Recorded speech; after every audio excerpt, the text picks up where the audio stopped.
Please take your seats quickly, ladies and gentlemen. Thank you. Hi guys, and welcome to OneMinuteTennis.com. In today's session, I want to talk to you about watching the ball.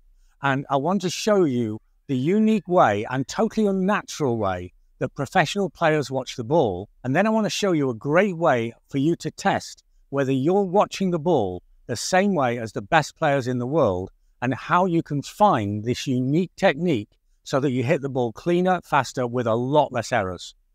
Now, in my opinion, every single player always watches the ball every single time. I've never seen a single player not watch the ball. You see, for example, if I take the racket back here and say, oh no, it was a backhand, that would be not watching the ball. But that never happens. But the way that most people watch the ball is they watch the ball in and then they watch the ball out. It's totally natural to do this. In your everyday existence, when I want to walk, if I wanted to walk to the camera, I don't look down here to walk to the camera. I look over there to walk to the camera. If I'm driving a car, I don't look down to drive the car. I actually look where I want to go.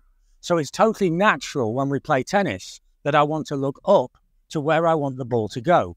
But in tennis, it's essential that I keep my head down, either at contact or just in front of contact. So the process that the pro players use to watch the ball is to watch the opponent to get the data of what they're doing with the ball, and then track the ball, and then lose the ball somewhere close to the bounce, and then watch it again as hard as they can, and then their head stays down, and then they look up and find the opponent again. This is a very unnatural process and incredibly difficult to achieve if you haven't played tennis since a very small age every single day of your lives. And the problem is, as a tennis coach and as a tennis player, how do we know if we're watching the ball with the same technique as the professional players? It really makes a difference, but how do we check it out? So here's a great drill. Mickey's visiting us in Spain from Thailand, and he's got good technique on the forehand, but tends to mishit a little or decelerate the racket, especially under pressure. What he's doing now is he's looking down at the court, and we're then feeding the ball into the space that he's looking at. So he's not tracking the ball in, and he's not tracking the ball out. He's just looking and focusing on the contact with the ball, and the ball will magically arrive into that area. If you try this on the court yourself and find that this is no different to what you're normally seeing, then you're watching the ball like the pro players. But the vast majority of players that I'm working with, when they watch the ball this way, it's a revelation, because they've never seen the ball with this kind of focus and this closely in their lives.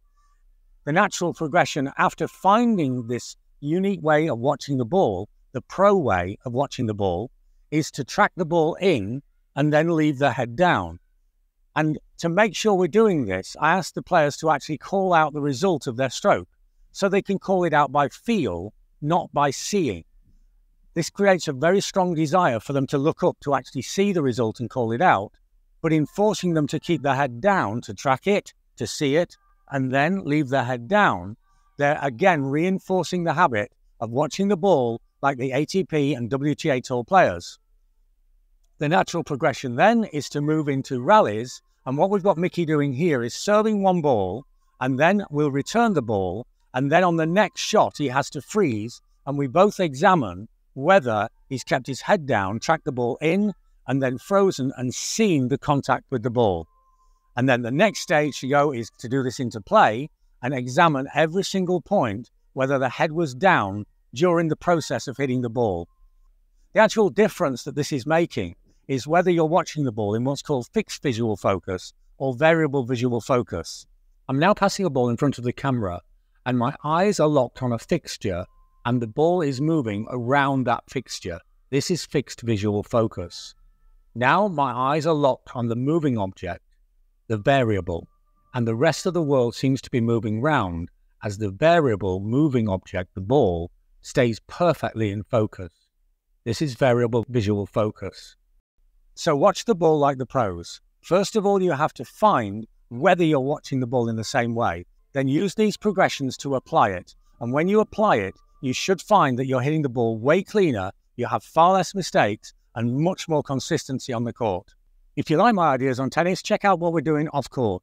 I'm helping players of all levels and all ages all over the world with a unique blend of video analysis and then one-to-one personalized video lessons such as this.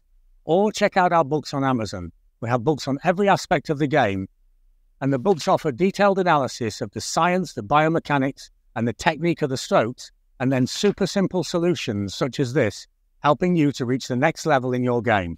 I hope this makes sense because it really is a big game changer. It's not by chance that all of the professional players watch the ball in a different way to almost every single person watching this video. Watch the ball like the pros, hit with less errors, play with more authority, and you'll play better tennis. Thanks for watching, and see you next time for more unique tennis lessons that really work.